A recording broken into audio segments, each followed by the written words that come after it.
데살로니가 전서 2장. 형제들이여, 여러분은 우리가 여러분을 방문한 것이 헛된 일이 아니었음을 잘 알 것입니다. 여러분도 알다시피 여러분에게로 가기 전에 우리는 빌립보에서 모진 고난을 당하고 심한 모욕을 겪었습니다. 하지만 하나님의 도우심으로 우리는 심한 반대를 무릅쓰고 담대하게 하나님의 복음을 여러분에게 전했습니다.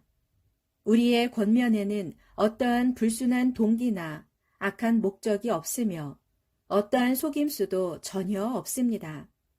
오직 우리는 하나님께 임명받는 복음 전도자로서 말했습니다.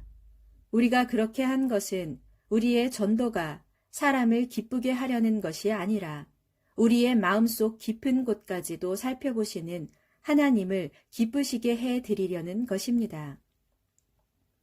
여러분도 알다시피 우리가 복음을 전할 때 어느 때든지 입에 발린 아첨의 말을 하지 않았고 또한 탐욕을 감추고 가식적으로 행동한 적도 없습니다. 이것은 하나님께서 증인이 되십니다. 우리는 또한 여러분에게서든 혹은 다른 누구에게서든 사람에게서는 칭찬받기를 구하지 않았습니다.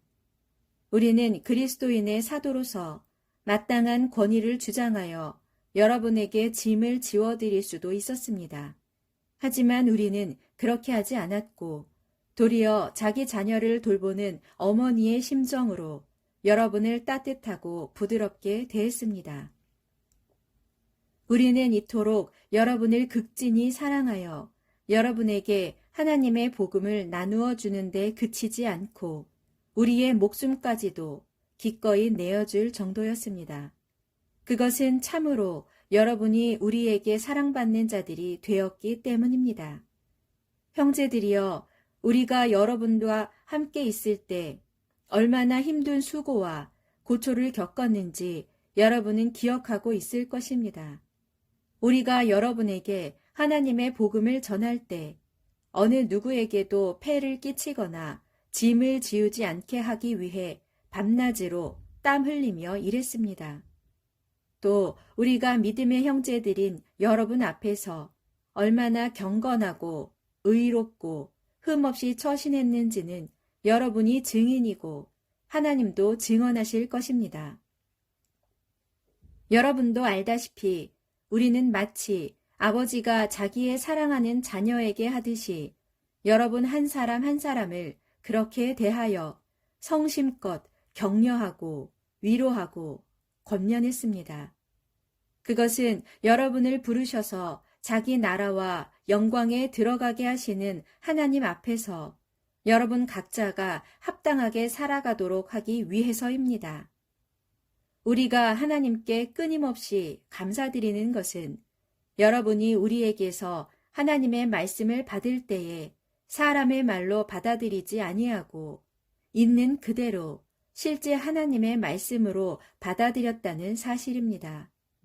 참으로 그 말씀을 믿는 여러분 가운데서 지금 살아 역사하고 있습니다. 형제들이여, 지금 여러분은 유대에 있는 하나님의 교회처럼 되어가고 있습니다.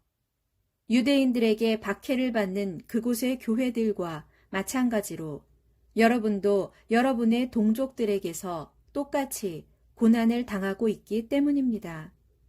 유대인들은 주 예수와 예언자들을 죽이고 우리를 내쫓았습니다. 이처럼 그들은 하나님께 거슬러 대항하고 모든 사람들에게 원수가 되고 있습니다. 그들은 또 우리가 이방인들에게 복음을 전하는 것을 적극적으로 방해하여 이방인들이 구원받을 수 있는 길을 막고 있습니다. 이렇게 그들은 자기들의 죄를 높이 쌓았으므로 마침내 하나님의 진노가 그들에게 내리고 말았습니다. 형제들이여, 우리가 잠시 동안 여러분을 떠나 있지만 그것은 단지 얼굴일 뿐이고 우리의 마음은 잠시도 여러분을 떠난 적이 없습니다. 이제 우리는 여러분의 얼굴도 다시 볼 수 있게 되기를 간절히 바라고 있습니다. 그래서 우리는 여러분에게로 가려고 했고, 특히 나 바울은 몇 번이나 가려고 했지만, 그때마다 사탄이 우리를 가로막았습니다. 우리 주 예수께서 다시 오실 재림의 때에 그분 앞에서 우리의 소망이나 기쁨이나 자랑의 면류관이 무엇이겠습니까? 바로 여러분이 아니겠습니까? 그렇습니다. 여러분이야말로 진정 우리의 영광이요 기쁨입니다.